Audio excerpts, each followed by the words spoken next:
current situation in the country, a statement by Kenya Kwanza Alliance on the matter of artificial fuel shortage and the high cost of living crisis. The nation of Kenya is groaning. We are in collective anguish and economic crisis.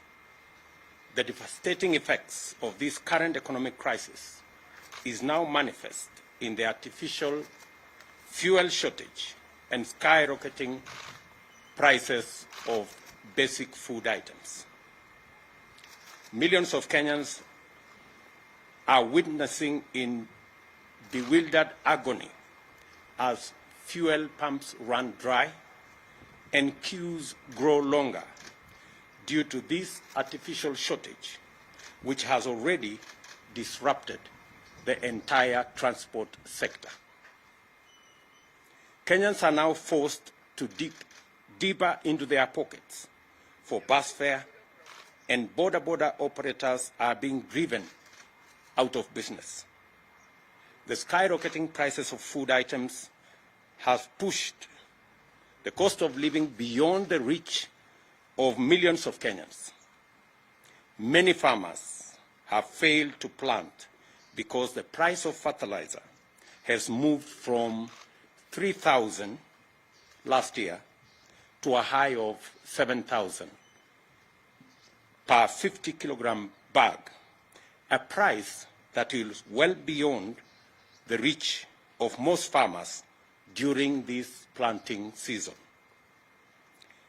It thus therefore means that this year's harvest will be dismal, further compounding the problem of food security in our country.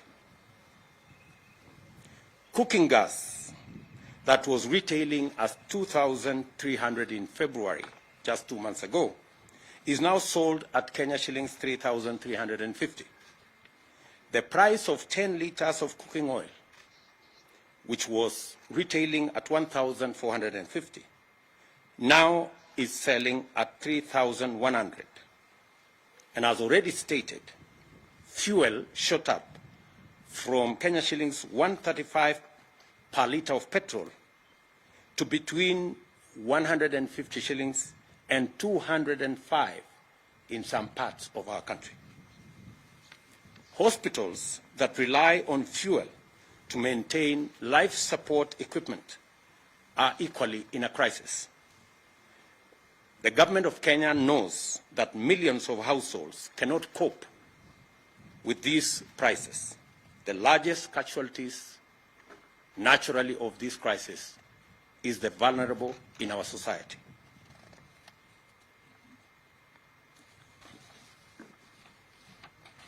In the midst of the people's loud cries of agony, the silence of concerned government ministries is deafening, and their inaction is snowballing into a national catastrophe. Kenyans are calling on the National Treasury and the Ministries of Energy, Petroleum and Agriculture to address, among other issues, the following.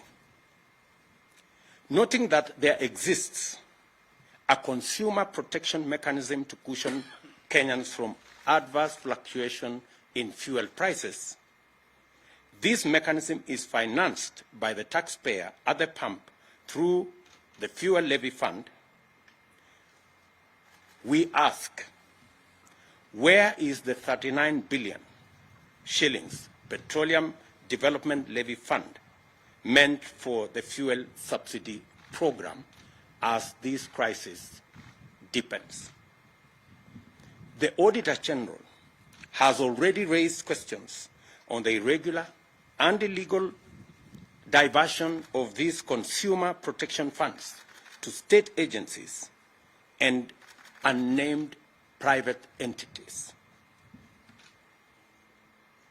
She has also decried abuse on the petroleum import system in favor of some preferred and politically connected oil marketers deliberately depriving Kenyans of the subsidy mechanism. Can the Treasury also confirm or deny that the diversion of funds has been used in debt servicing and infrastructure development without the approval of the National Assembly? Can the Ministry of Energy and Petroleum list the import quotas that have been allocated to oil marketers over the last 1 year, and which are these oil marketers by name? The Petroleum Products,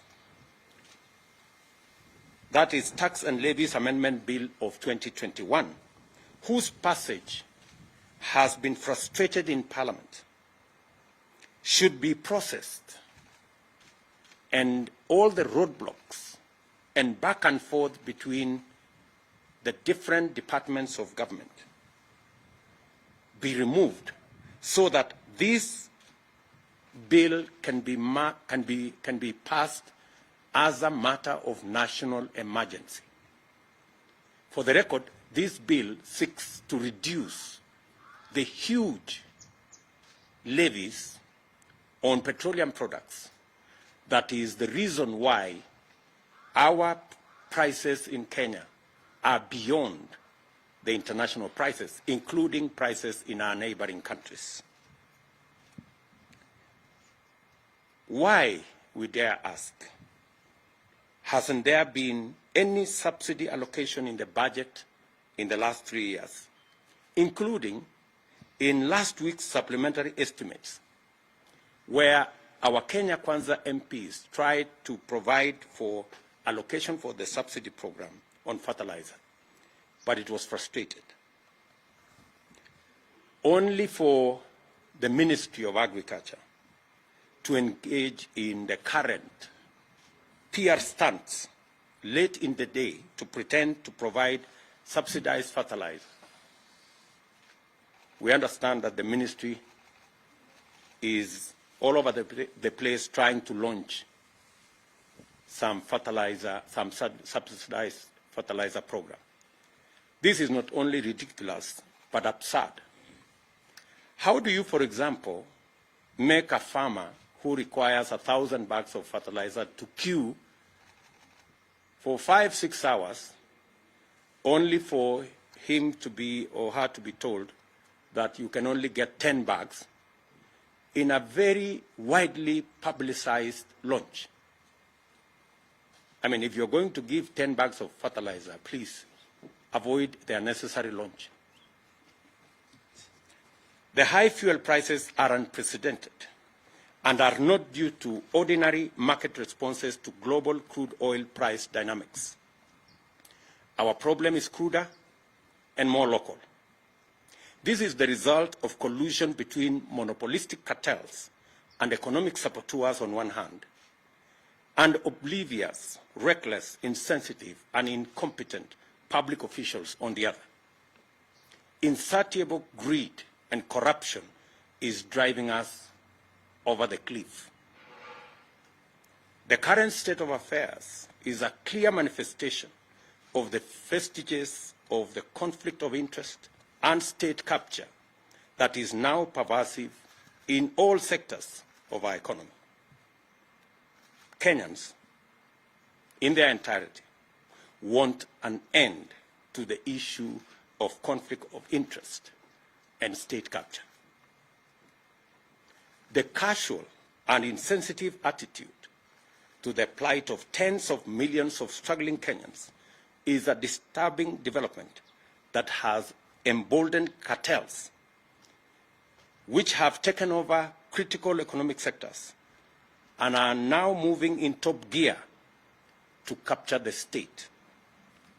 That is why the benefits, powers, advantages, privileges, and other interests of these barons and cartels take priority over the plight of 50 million Kenyans. This is also why, in the midst of this distressing crisis, the loudest messages from public officials, including ministers, are centered around BBI reggae, and Azimio jingle bells and whistles. These turn deafness, greed, and callous indifference must stop. We therefore call on the National Treasury to account for all diversions of funds out of Petroleum Development Fund and to restore the fuel subsidy mechanism without delay. The Treasury must rise to its constitutional accountability and live up to the Public Finance Management Act.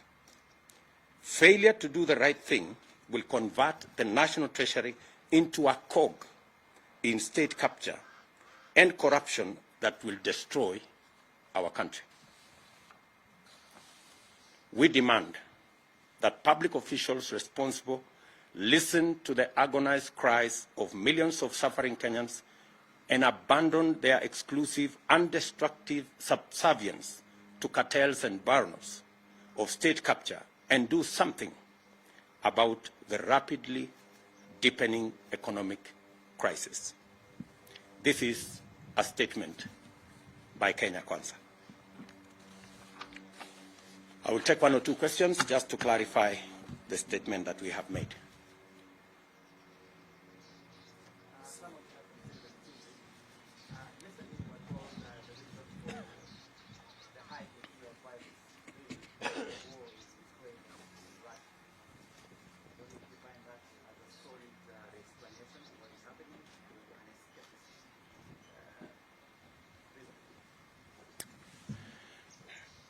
The people telling us about Ukraine and Russia are also telling us that there is no shortage of fuel. They are also trying to blame oil marketers. So they are even conflicted in the reasons why we have an artificial crisis in the country. From their own statement, they are not sure of what to say. Is it because of the war in Ukraine, or is it because of the crisis with our oil marketers? Which is which? And that goes to tell you that this crisis is orchestrated, and it is as a result of the cartels and barons who have taken over, using conflict of interest and state capture in our economy. I mean, a straight answer would be, how come that fuel in Uganda is cheaper than fuel in Kenya? So, and yet the fuel being sold in Uganda goes through Kenya. That tells you that that kind of explanation is escapist and has no basis whatsoever. We should address ourselves to the crisis that is there in the country and the monopolies that have taken our fuel and economic sector captive. Yes, my friend.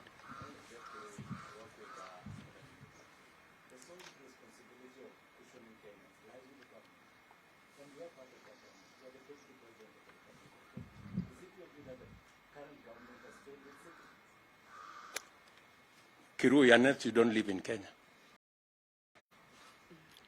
I mean, honestly. You know as much as I do the situation in Kenya. You know that what was government is now like the opposition, and what was the opposition is now behaving like it is government. It is that confusion that has visited on the people of Kenya an accountability problem, because there are no more clear lines between the people in the opposition and the people in government, because greedy people who are supposed to be discharging their responsibility on the other side of government, because of greed, decided to come and become cartels and barons in government. So The responsibility we are discharging here is because we believe in the citizenship of our republic. This is somebody else's responsibility, but we are forced to do it because we have the interests of the nation at heart, and we want the right thing to happen in Kenya. We would have chosen to keep quiet, but the crisis in Kenya cannot allow us to keep quiet. Yes. So the president has signed a supplementary appropriation bill out of which 34.4 billion to be released to oil market. Does this address your fears? You know, we are locking the stable when the horse has already bolted. We will see what will happen, because this should have been addressed before we got ourselves into the crisis that we are currently in, before the long queues and before the suffering that the country is going through. As a result of the fuel crisis, we have serious price fluctuations in all basic food items, because to a great extent they are dependent on the price of fuel. So as we go around this, just you may want to know that that supplementary estimate was brought just last week. You know, the fuel crisis has been long in coming, and you actually don't need the supplementary estimate to be able to deal with this. There was already money in the Petroleum Development Fund. Where did that money go? As I have told you, the Auditor General has raised queries of the diversion of that money into illegally and unconstitutionally and irregularly into areas that shouldn't have been the function of money meant for fuel subsidy. So the question still begs, what happened to the Petroleum Development Levy Fund? Why was the money diverted in the first place? Why was it diverted to state agencies? Why was it diverted to private entities? By the time the Auditor General is raising questions, it tells you there are millions of questions on matters to do with conflict of interest, corruption, and possibly what we have always said, state capture. Are we done? Good. Thank you very much.